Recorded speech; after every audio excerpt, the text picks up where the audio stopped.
Hello students, आज के video में हम सेल का बेसिक स्ट्रक्चर और फंक्शंस पढ़ने वाले हैं।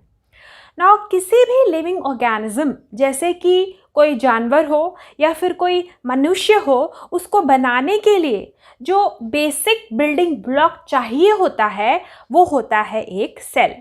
जैसे कि किसी बिल्डिंग को बनाने के लिए ईंट चाहिए होती हैं, हमारी पूरी बॉडी एक सिंगल सेल ज़ाइगोट से डेवलप होती है। So a cell is the fundamental structural and functional unit of life. हमारी पूरी बॉडी सेल्स की बनी हुई है और हर सेल एक स्पेशलाइज्ड फंक्शन परफॉर्म करता है। जब एक ग्रुप ऑफ सेल्स जिनका एक जैसा स्ट्रक्चर हो और एक जैसे फंक्शंस हो, ऐसे सेल्स जब आपस में जुड़ जाते हैं तो वो टिश्यू बनाते हैं। जैसे कि नर्वस टिश्यू नर्व सेल्स का बना होता है। बहुत सारे टिश्यूज़ मिलकर एक ऑर्गन बनाते हैं, जैसे कि हार्ट, लिवर, लंग्स। उसी तरह बहुत सारे ऑर्गन्स मिलकर एक ऑर्गन सिस्टम बनाते हैं, जैसे कि mouth, oesophagus, stomach, intestine, rectum, सब मिलकर डाइजेस्टिव सिस्टम बनाते हैं। उसी तरह बॉडी के सारे ऑर्गन सिस्टम्स मिलकर एक पूरा ऑर्गेनिज्म बनाते हैं, जैसे कि respiratory system, digestive system, nervous system, urinary system, endocrine system, ये सभी मिलकर एक पूरा ऑर्गेनिज्म बनाते हैं। तो यहाँ पर आप देखो कि एक पूरी बॉडी, एक पूरे ऑर्गेनिज्म का स्ट्रक्चरल एंड फंक्शनल यूनिट क्या है? वो एक सेल है। सो सेल से ही पूरा ऑर्गेनिज्म बनता है, सेल से ही एक पूरी बॉडी बनती है। So cell is the fundamental structural and functional unit of life.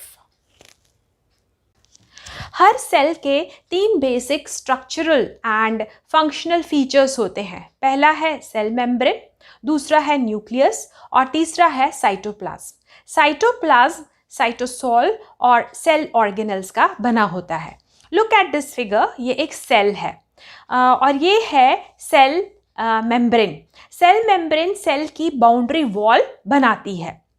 ये है न्यूक्लियस और इसके अलावा सेल के अंदर एक तरल पदार्थ यानी कि एक सेमी फ्लूइड मैट्रिक्स भरा रहता है, जिसको कहते हैं साइटोसोल। और ये सब हैं सेल ऑर्गेनल्स, जैसे कि ये है एंडोप्लाज्मिक रेटिकुलम, ये है गोल्जी अपैरेटस, ये है माइटोकॉन्ड्रिया और यहाँ पर ये हैं छोटे छोटे वेसिकल्स जिसको कहते हैं लाइसोसोम्स। यहाँ एक बात और समझने की है कि जैसे कि हमारी बॉडी स्केलेटन यानी कि बोन्स की बनी होती है, उसी तरह जो सेल है उसमें भी एक स्केलेटन होता है जिसको कहते हैं साइटोस्केलेटन। ये साइटोस्केलेटन प्रोटीन फाइबर्स का बना होता है, जो कि 3 तरह का होता है। माइक्रोफिलामेंट, ये है माइक्रोफिलामेंट, देन इंटरमीडिएट फिलामेंट्स और माइक्रोट्यूब्यूल्स। इसके अलावा सेल में एक सेंट्रियोल भी होता है जो कि माइक्रोट्यूब्यूल्स का बना होता है। सेल डिवीजन के वक्त ये सेंट्रियोल जो है, इसमें जो माइक्रोट्यूब्यूल्स हैं वो स्पिंडल फाइबर्स बनाते हैं, जो कि सेल डिवीजन के लिए बहुत ही ज़रूरी हैं। So this is the basic structure of a cell. अब सेल के हर कंपोनेंट का स्ट्रक्चर और फंक्शंस समझते हैं। सबसे पहले सेल मेम्ब्रेन के बारे में पढ़ते हैं। सेल मेम्ब्रेन को प्लाज्मा मेम्ब्रेन भी कहते हैं। जैसा कि हमने सेल के डायग्राम में देखा था, सेल मेम्ब्रेन सेल की बाउंड्री बनाती है। तो अब आप इस स्ट्रक्चर को देखो, ये सेल मेम्ब्रेन का स्ट्रक्चर है। सेल मेम्ब्रेन फॉस्फोलिपिड्स की 2 लेयर्स और प्रोटीन से बनी होती है। यहाँ पर 3 तरह की प्रोटीन्स होते हैं। इंट्रिंसिक या इंटरनल प्रोटीन्स जो कि सेल मेम्ब्रेन के अंदर धसे हुए हैं, देन एक्सटर्नल या फिर एक्सट्रिंसिक प्रोटीन्स जो कि सेल मेम्ब्रेन की बाहर वाली तरफ हैं, और ट्रांस मेम्ब्रेन प्रोटीन जो कि सेल मेम्ब्रेन के आर पार होते हैं। और ट्रांस मेम्ब्रेन प्रोटीन्स चीज़ों को सेल के अंदर से बाहर और बाहर से अंदर ट्रांसपोर्ट करने के लिए बहुत ही ज़रूरी होते हैं। इसके अलावा ये कार्बोहाइड्रेट्स या फिर शुगर की चेन्स हैं जो कि प्रोटीन्स या फिर फॉस्फोलिपिड्स से अटैच रहती हैं, और इसके अलावा सेल मेम्ब्रेन में कोलेस्ट्रॉल भी होता है। तो ये है सेल मेम्ब्रेन का बेसिक स्ट्रक्चर। अब समझते हैं सेल मेम्ब्रेन के कुछ इम्पॉर्टेंट फंक्शंस। सेल मेम्ब्रेन चारों तरफ से कवर करके सेल को प्रोटेक्ट करती है। दूसरा, सेल मेम्ब्रेन के थ्रू सब्सटेंसेस सेल के अंदर और बाहर ट्रांसपोर्ट होती हैं। इसके अलावा सेल मेम्ब्रेन सेलेक्टिवली परमिएबल होती है, यानी कि हर चीज़ सेल के अंदर या बाहर आ जा नहीं सकती। कुछ सेलेक्टेड सब्सटेंसेस ही सेल के अंदर बाहर आ जा सकती हैं। तो सेल मेम्ब्रेन सेल की बाउंड्री बनाकर सेल को प्रोटेक्ट करती है। दूसरा, सेल मेम्ब्रेन सेल के अंदर और बाहर आने जाने वाली चीज़ों के ट्रांसपोर्टेशन को रेगुलेट करती है। सेल मेम्ब्रेन के बाद दूसरा सेल का बहुत इंपॉर्टेंट कंपोनेंट है nucleus. Nucleus is also known as the brain of cell. जैसे हमारी ब्रेन हमारी पूरी बॉडी की फंक्शनिंग को कंट्रोल करती है, उसी तरह सेल की फंक्शनिंग को उसका न्यूक्लियस कंट्रोल करता है। तो हर सेल में एक न्यूक्लियस होता है, पर कुछ एक्सेप्शंस भी हैं, जैसे कि मैच्योर रेड ब्लड सेल्स में न्यूक्लियस नहीं होता। So now look at this figure. ये न्यूक्लियस का फिगर है। न्यूक्लियस के चारों ओर एक न्यूक्लियर मेम्ब्रेन होती है, और इस न्यूक्लियर मेम्ब्रेन में पोर्स होते हैं, छेद होते हैं, जिनको कहते हैं न्यूक्लियर पोर्स। नाउ न्यूक्लियस के अंदर एक जेल जैसा पदार्थ होता है जिसको बोलते हैं न्यूक्लियोप्लाज्म।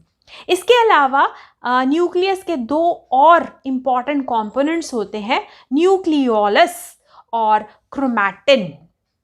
नाउ न्यूक्लियोलस में राइबोसोम्स बनते हैं, और राइबोसोम्स प्रोटीन्स को बनाने के लिए बहुत ही ज़रूरी होते हैं। सो न्यूक्लियोलस प्रोड्यूसेस राइबोसोम्स।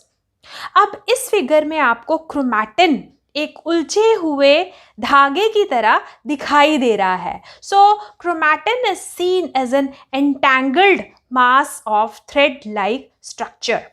नाउ ये क्रोमैटिन डीएनए यानी कि डीऑक्सी राइबोन्यूक्लिक एसिड का बना होता है, और डीएनए में होती हैं जीन्स। एक नॉन डिवाइडिंग सेल, वो सेल जो कि डिवाइड नहीं हो रहा है, उसमें DNA chromatin thread like structure, धागे जैसा स्ट्रक्चर बनाता है। बट वही सेल जब डिवीजन के लिए तैयार होता है, तो उस वक्त ये जो क्रोमैटिन है ये कंडेंस हो जाता है, और ये जो क्रोमैटिन है ये क्रोमोसोम्स बना लेता है। तो ये है स्ट्रक्चर ऑफ न्यूक्लियस। अब समझते हैं functions of nucleus. Now DNA में होती हैं जीन्स, और जीन्स में होती है जेनेटिक इंफॉर्मेशन। ये जीन्स पेरेंट्स से बच्चों में ट्रांसफ़र होती हैं, जो कि हमारे ट्रेट्स डिसाइड करती हैं कि हमारी हाइट कितनी होगी, हमारा कॉम्प्लेक्शन कैसा होगा, हमारी आइज़ का कलर कैसा होगा, हेयर का कलर कैसा होगा। सो ये सारे ट्रेट्स जो हैं इनको जीन्स डिसाइड करती हैं। उसके बाद सेल की डिवीजन और मल्टीप्लिकेशन के लिए भी न्यूक्लियस बहुत ज़रूरी है। फिर डीएनए रेप्लिकेशन यानी कि डीएनए की मल्टीप्लिकेशन, और ट्रांसक्रिप्शन यानी कि डीएनए से आरएनए की सिंथेसिस होने का प्रोसेस भी न्यूक्लियस में ही होता है। तो ये है स्ट्रक्चर और फंक्शंस ऑफ द न्यूक्लियस। यहाँ आप एक बात हमेशा अपने ध्यान में रखें कि nucleus is known as the brain of cell. Cell के जितने भी फंक्शंस हैं वो न्यूक्लियस कंट्रोल करता है। सेल मेम्ब्रेन और न्यूक्लियस के बाद सेल का तीसरा मेन कंपोनेंट है साइटोप्लाज्म। नाउ सेल में अगर हम ये एक सेल है, सेल में न्यूक्लियस के चारों ओर साइटोप्लाज्म होता है। नाउ साइटोप्लाज्म में दो चीज़ें होती हैं, साइटोसोल और सेल ऑर्गेनल्स। नाउ सेल में जो तरल लिक्विड पदार्थ होता है उसको साइटोसोल कहते हैं, जो कि एक सेमी फ्लूइड जेलाटिनस मैट्रिक्स जैसा होता है। और सेल के जो मेटाबॉलिक प्रोसेसेस होते हैं, मेटाबॉलिक एक्टिविटीज़ होती हैं, जैसे कि ग्लाइकोलाइसिस, प्रोटीन सिंथेसिस, ग्लूकोनियोजेनेसिस, ये सभी साइटोसोल में होती हैं। अब साइटोसोल के बाद पढ़ते हैं सेल ऑर्गेनल्स के बारे में। पहला सेल ऑर्गेनल जो हम पढ़ने जा रहे हैं दैट इज़ एंडोप्लाज्मिक रेटिकुलम। तो इस फिगर में ये यहाँ पर ये जो ऑर्गेनल है ये है endoplasmic reticulum. Now endoplasmic reticulum के स्ट्रक्चर में ट्यूब्यूल्स यानी कि नलियों और फ्लैटेंड सैक्स यानी कि चपटी थैलियों का एक जाल सा दिखाई देता है, जो कि यहाँ पर आप देखो न्यूक्लियस की जो आउटर न्यूक्लियर मेम्ब्रेन है उससे डायरेक्टली कनेक्टेड है। नाउ एंडोप्लाज्मिक रेटिकुलम दो तरह के होते हैं, rough endoplasmic reticulum and smooth endoplasmic reticulum. Now rough endoplasmic reticulum की सरफेस पे ये छोटे छोटे ग्रैन्यूल्स हैं जिनको बोलते हैं राइबोसोम्स। नाउ राइबोसोम्स की अटैचमेंट की वजह से ये जो सरफेस है ये रफ हो जाती है और इसीलिए इस एंडोप्लाज्मिक रेटिकुलम को रफ एंडोप्लाज्मिक रेटिकुलम कहते हैं। नाउ स्मूथ एंडोप्लाज्मिक रेटिकुलम में राइबोसोम्स नहीं होते, इसलिए इसकी जो सरफेस है वो स्मूथ रहती है। अब हम पहले भी पढ़ चुके हैं कि जो राइबोसोम्स हैं वो न्यूक्लियोलस में बनते हैं और राइबोसोम्स जो हैं वो प्रोटीन की सिंथेसिस के लिए बहुत ही ज़रूरी हैं। अब पढ़ते हैं functions of rough endoplasmic reticulum and smooth endoplasmic reticulum. Now rough endoplasmic reticulum की सरफेस पर राइबोसोम्स होते हैं। राइबोसोम्स प्रोटीन बनाने के लिए ज़रूरी हैं, तो रफ एंडोप्लाज्मिक रेटिकुलम प्रोटीन्स को सिंथेसाइज करता है। प्रोटीन्स जैसे कि मेम्ब्रेन प्रोटीन्स जो कि सेल मेम्ब्रेन बनाने में इस्तेमाल होते हैं, देन लाइसोसोमल प्रोटीन्स जो कि लाइसोसोमल एंजाइम्स बनाने में यूज़ होते हैं। तो रफ एंडोप्लाज्मिक रेटिकुलम का जो मेन फंक्शन है वो है synthesis of proteins. Then smooth endoplasmic reticulum, smooth endoplasmic reticulum में लिपिड्स सिंथेसाइज होते हैं जैसे कि phospholipids, cholesterol, steroids. Now phospholipids और कोलेस्ट्रॉल सेल मेम्ब्रेन बनाने में यूज़ होते हैं, वहीं स्टीरॉयड्स हार्मोन बनाने में यूज़ होते हैं जैसे कि ग्लूकोकॉर्टिकॉइड, टेस्टोस्टेरॉन, एल्डोस्टेरॉन। ये जितने भी हार्मोन्स हैं ये स्टीरॉयडल हार्मोन्स हैं। इसके अलावा एक बहुत ही इम्पॉर्टेंट चीज़ कि जो smooth endoplasmic reticulum liver cells में होते हैं उनमें होता है साइटोक्रोम P450 एंजाइम्स। और ये जो साइटोक्रोम P450 एंजाइम्स हैं ये ड्रग्स के मेटाबॉलिज्म या फिर हम कहें डिटॉक्सिफिकेशन के लिए ज़रूरी होते हैं। ये एंजाइम्स ड्रग्स को डिटॉक्सिफाई करते हैं और दूसरी चीज़ों को डिटॉक्सिफाई करते हैं, मेटाबोलाइज करते हैं जैसे कि अल्कोहल, पोल्यूटेंट्स एक्सेट्रा। तो यहाँ पे जो आपको याद रखने वाली बात है वो ये है कि rough endoplasmic reticulum protein synthesize करता है, smooth endoplasmic reticulum lipid synthesize करता है, और जो smooth endoplasmic reticulum liver cells में होता है उसमें होते हैं एंजाइम्स साइटोक्रोम P450 एंजाइम्स जो कि ड्रग्स को डिटॉक्सिफाई करते हैं या फिर ड्रग्स को मेटाबोलाइज करते हैं। उसके अलावा वो कुछ और भी चीज़ों को मेटाबोलाइज करते हैं, डिटॉक्सिफाई करते हैं जैसे कि अल्कोहल, पोल्यूटेंट्स एक्सेट्रा। अगला सेल ऑर्गेनल है Golgi apparatus. Now look at this figure. यहाँ पर ये जो एक स्ट्रक्चर है इसको बोलते हैं सिस्टर्ने। गोल्जी अपरेटस में 4 से 8 सिस्टर्ने होते हैं। हर सिस्टर्ने एक का आकार, हर सिस्टर्ने का आकार एक चपटी थैली जैसा होता है। अब इस पूरे स्ट्रक्चर को बोलते हैं गोल्जी अपरेटस। अब समझते हैं कि इस गोल्जी अपरेटस के क्या फंक्शंस हैं। गोल्जी अपरेटस को एक पैकेजिंग फैक्ट्री भी कहते हैं। जो भी प्रोटीन्स या फिर लिपिड्स एंडोप्लाज्मिक रेटिकुलम में सिंथेसाइज होते हैं, उन प्रोटीन्स और लिपिड्स की मॉडिफिकेशन और पैकेजिंग गोल्जी अपरेटस में होती है, जिससे कि उन प्रोटीन्स और लिपिड्स का सेल के बाहर ट्रांसपोर्टेशन हो सके। अब मॉडिफिकेशन किसको बोलते हैं? जैसे कि सिंथेसिस ऑफ ग्लाइकोप्रोटीन्स, प्रोटीन से ग्लाइकोप्रोटीन्स का बनना, लिपिड्स से ग्लाइकोलिपिड्स का बनना, उसके बाद फॉस्फोराइलेशन ऑफ प्रोटीन्स। तो ये है modification of proteins and lipids. So ये जो लिपिड्स और प्रोटीन्स एंडोप्लाज्मिक रेटिकुलम में सिंथेसाइज होते हैं, उनकी मॉडिफिकेशन और उनकी पैकेजिंग जो है वो गोल्जी अपरेटस में होती है। इसके अलावा लाइजोसोम्स, ये जो छोटा सा एक आप ऑर्गेनल देख रहे हैं, ये है लाइजोसोम। नाउ जिसके चारों ओर एक मेम्ब्रेन होती है और अंदर होते हैं डाइजेस्टिव एंजाइम्स। ये जो अंदर डाइजेस्टिव एंजाइम्स हैं, ये प्रोटीन्स हैं जो कि रफ एंडोप्लाज्मिक रेटिकुलम में सिंथेसाइज होते हैं और उनकी पैकेजिंग होती है गोल्जी अपरेटस में। तो इस तरह लाइजोसोम्स का जो सिंथेसिस होता है वो गोल्जी अपरेटस में होता है। So synthesis of lysosomes also takes place in the Golgi apparatus. तो ये है फंक्शंस ऑफ गोल्जी अपरेटस। यहाँ पे आपको याद रखना है that Golgi apparatus is also known as the packaging factory. जो भी प्रोटीन्स या लिपिड्स एंडोप्लाज्मिक रेटिकुलम में सिंथेसाइज होते हैं, उनकी मॉडिफिकेशन और उनकी पैकेजिंग जो है वो गोल्जी अपरेटस में होती है, जिससे कि ये प्रोटीन्स और लिपिड्स सेल के बाहर ट्रांसपोर्ट करे जा सके। तो ये है function of Golgi apparatus. Next हमारा सेल ऑर्गेनल है माइटोकॉन्ड्रिया।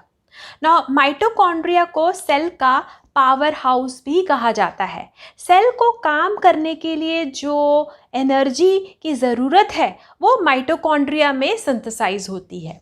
नाउ माइटोकॉन्ड्रिया दो मेम्ब्रेन से कवर्ड होता है। तो एक है ये आउटर मेम्ब्रेन और ये है इनर मेम्ब्रेन। इनर मेम्ब्रेन जो है वो फोल्डेड रहती है और वो इस तरह के फोल्ड्स बनाती है जिनको बोलते हैं क्रिस्टे। नाउ माइटोकॉन्ड्रिया के पास अपना डीएनए और राइबोसोम्स भी होते हैं, जिससे माइटोकॉन्ड्रिया अपनी ज़रूरत के हिसाब से प्रोटीन्स और एंजाइम्स बनाती है। नाउ माइटोकॉन्ड्रिया के अंदर जो ये मैट्रिक्स होता है उसमें मेटाबॉलिक एक्टिविटीज़ होती हैं, जैसे कि citric acid cycle, beta oxidation, कीटोजेनेसिस। तो जो माइटोकॉन्ड्रिया का मेन फंक्शन है वो है energy production, and energy is produced in the form of ATP. ATP को हम एनर्जी की करेंसी भी कह सकते हैं। तो ये जो एटीपीज़ हैं ये माइटोकॉन्ड्रिया के अंदर प्रोड्यूस होते हैं। तो यहाँ पे जो सबसे इम्पॉर्टेंट बात याद रखने की है वो ये है कि mitochondria is the power house of the cell. Mitochondria produces energy, और जो एनर्जी कैसे प्रोड्यूस होती है? Energy is produced in the form of ATP. Next organelle है हमारा राइबोसोम्स। नाउ इस फिगर को आप देखो, ये है राइबोसोम्स।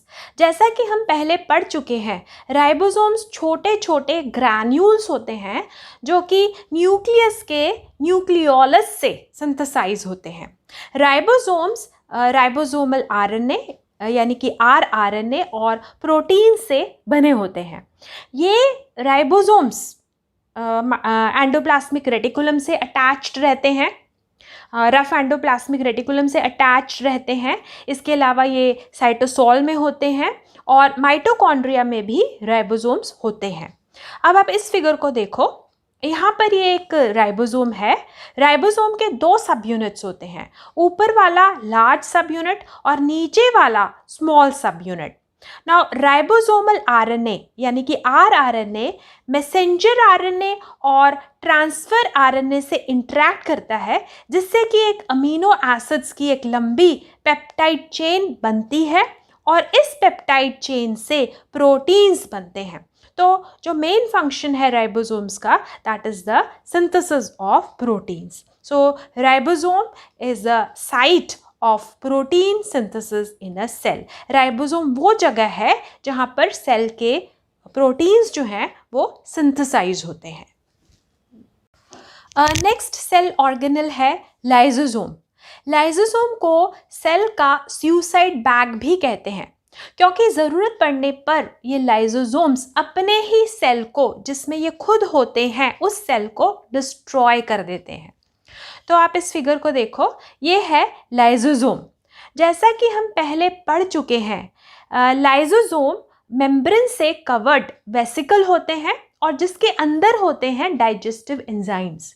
एंजाइम्स जैसे कि लाइपेसेस, ग्लूकोसाइडेसेस, न्यूक्लिएसेस, एंडोप्रोटीएसेस। तो इस तरह ये है एक लाइसोसोम। अब समझते हैं फंक्शंस ऑफ लाइसोसोम।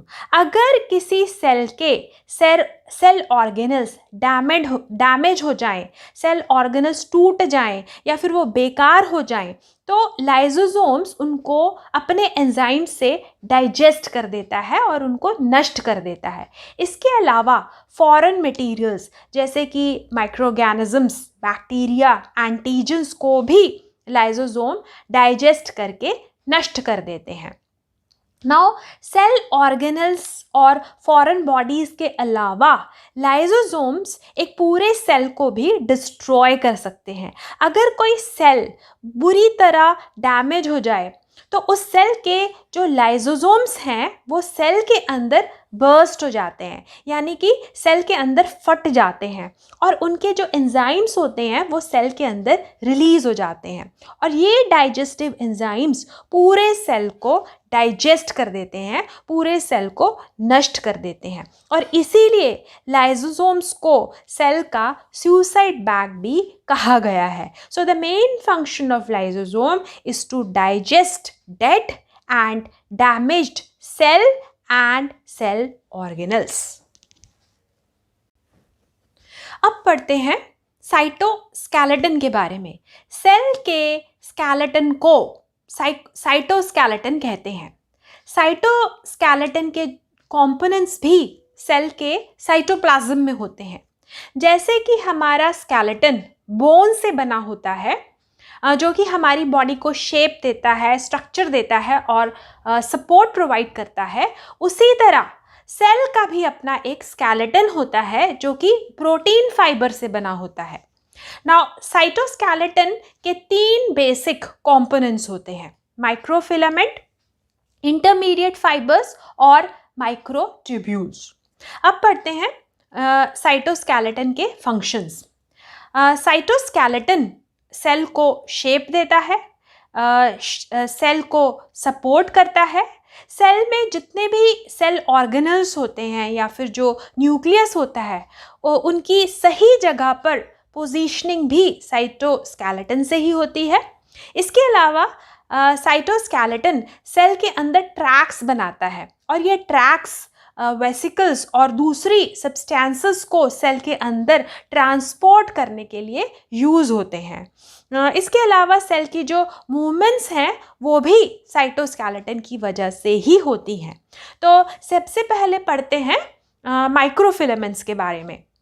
ना जैसा कि आपको नाम से ही समझ में आ रहा है, माइक्रोफिलामेंट्स बहुत ही पतले, बहुत ही थिन फिलामेंट्स होते हैं जिनका डायमीटर लगभग 7 नैनोमीटर होता है। तो आप इस फिगर को देखो, जो माइक्रोफिलामेंट्स हैं वो एक्टिन प्रोटीन से बने होते हैं और ये सेल की जो अंदर वाली सतह है, ये सेल मेम्ब्रेन से जुड़े रहते हैं। They remain anchored to the cell membrane, जिससे कि पूरे सेल को ये सपोर्ट और शेप प्रोवाइड करते हैं। इसके अलावा एक्टिन फिलामेंट्स मसल्स की कॉन्ट्रैक्शन के लिए भी बहुत ही ज़रूरी हैं। साथ ही साथ साइक्लोसिस के प्रोसेस के लिए, यानी कि सेल डिवीजन के अंत में जब साइटोप्लाज्म दो भागों में डिवाइड होता है और दो सेल्स बनते हैं, तो उस वक्त साइटोप्लाज्म की जो सर्कुलर मूवमेंट होती है, जिसको साइक्लोसिस कहते हैं, उसके लिए भी माइक्रोफिलामेंट्स ज़रूरी हैं। ये साइक्लोसिस माइक्रोफिलामेंट्स की वजह से ही होती है। So microfilaments are very essential to provide shape and structure to the cell. They are very essential for the muscle contraction, and they are also required for the process of cyclosis. Now, next type of cytoskeleton filaments are intermediate filaments. Intermediate filaments fibrous proteins के multiple strand से बने होते हैं और इनका diameter microfilament से थोड़ा ज़्यादा होता है, लगभग 8 से 10 nanometer. Now look at this figure, ये इंटरमीडिएट फिलामेंट्स हैं जो कि सेल को स्ट्रक्चरल सपोर्ट प्रोवाइड करते हैं, ये सेल की शेप को मेंटेन करते हैं। इसके अलावा इंटरमीडिएट फिलामेंट पूरे सेल के अंदर ये फैले रहते हैं और इसकी वजह से न्यूक्लियस और बाकी के जो सेल ऑर्गेनल्स हैं वो अपनी अपनी जगह पर स्थित रहते हैं। अगर ये इंटरमीडिएट फिलामेंट्स ना हो तो ये सारे के सारे ऑर्गेनल्स एक दूसरे के ऊपर लुढ़कने लगेंगे। इसके अलावा अगर सेल के ऊपर किसी भी तरह का कोई मैकेनिकल स्ट्रेस आता है तो ये फिलामेंट्स उस मैकेनिकल स्ट्रेस को भी रेजिस्ट करते हैं और सेल पर उस मैकेनिकल स्ट्रेस का कोई भी प्रभाव नहीं पड़ने देते। साइटोस्केलेटन का तीसरा कंपोनेंट है माइक्रोट्यूब्यूल्स। ना माइक्रोट्यूब्यूल्स का स्ट्रक्चर खोखली हॉलो ट्यूब्स जैसा होता है। ये माइक्रोट्यूब्यूल्स दो प्रोटीन से बनते हैं, अल्फा ट्यूबुलिन और बीटा ट्यूबुलिन, और इनका डायामीटर लगभग 25 नैनोमीटर होता है। अब देखते हैं इन माइक्रोट्यूब्यूल्स के फंक्शंस। माइक्रोट्यूब्यूल्स सेल को स्ट्रक्चरल सपोर्ट प्रोवाइड करते हैं। उसके अलावा किसी भी की तरह की कोई कंप्रेशन फोर्सेस हो उनको ये रेजिस्ट करते हैं और उनका प्रभाव सेल पर नहीं पड़ने देते। इसके अलावा माइक्रोट्यूब्यूल्स सेल के अंदर ट्रैक्स बनाते हैं जिनके माध्यम से सेल के अंदर वेसिकल्स और बाकी जो सब्सटेंसेस हैं वो ट्रांसपोर्ट होती हैं। इसके अलावा बहुत ही इम्पॉर्टेंट, सेल डिवीजन के दौरान माइक्रोट्यूब्यूल्स जो है वो स्पिंडल फाइबर्स बनाते हैं जो कि सेल डिवीजन के लिए बहुत ही ज़रूरी है। देन सीलिया एंड फ्लैजेला भी माइक्रोट्यूब्यूल्स से बने होते हैं। सो माइक्रोफिलामेंट्स, इंटरमीडिएट फिलामेंट्स और एंड माइक्रोट्यूब्यूल्स, ये सारे तीनों सेल का स्केलेटन बनाते हैं। ये तीनों साइटोस्केलेटन के कंपोनेंट्स हैं। अब पढ़ते हैं सेंट्रोसोम और सेंट्रियोल्स के बारे में। नाउ सेंट्रोसोम, ये एक सेंट्रोसोम है। सेंट्रोसोम दो सेंट्रियोल्स का बना होता है जो कि एक दूसरे के परपेंडिकुलर होते हैं, यानी कि 90 डिग्री के एंगल पर होते हैं। अब समझते हैं सेंट्रियोल क्या होता है। सेंट्रियोल एक सिलिंड्रिकल स्ट्रक्चर है जो कि माइक्रोट्यूब्यूल्स का बना होता है। एक सेंट्रियोल में माइक्रोट्यूब्यूल्स के 9 ट्रिपलेट्स होते हैं। एक ट्रिपलेट में 3 माइक्रोट्यूब्यूल हुए तो 9 ट्रिपलेट्स में 9 × 3 27 माइक्रोट्यूब्यूल्स होंगे। तो एक सेंट्रियोल जो है वो 27 माइक्रोट्यूब्यूल्स का बना होता है। नाउ सेल डिवीजन के दौरान ये जो माइक्रोट्यूब्यूल्स हैं ये स्पिंडल फाइबर्स बना लेते हैं। नाउ सेल डिवीजन से पहले सेंट्रोसोम का डुप्लीकेशन होता है, यानी कि एक सेंट्रोसोम 2 सेंट्रोसोम्स बना लेता है जो कि सेल के ऑपोजिट पोल्स पर चले जाते हैं। उसके बाद सेंट्रियोल से ये माइक्रोट्यूब्यूल्स निकलते हैं और स्पिंडल फाइबर्स बना लेते हैं। स्पिंडल फाइबर्स क्रोमोसोम्स को एक लाइन में अरेंज कर देते हैं और फिर सिस्टर क्रोमैटिड्स को ऑपोजिट पोल्स की तरफ खींचते हैं, जिसकी वजह से एक न्यूक्लियस 2 न्यूक्लियाई में डिवाइड हो जाता है। सो centrosome and centrioles are very essential for the division of cell. So this is all about the structure and functions of the cell.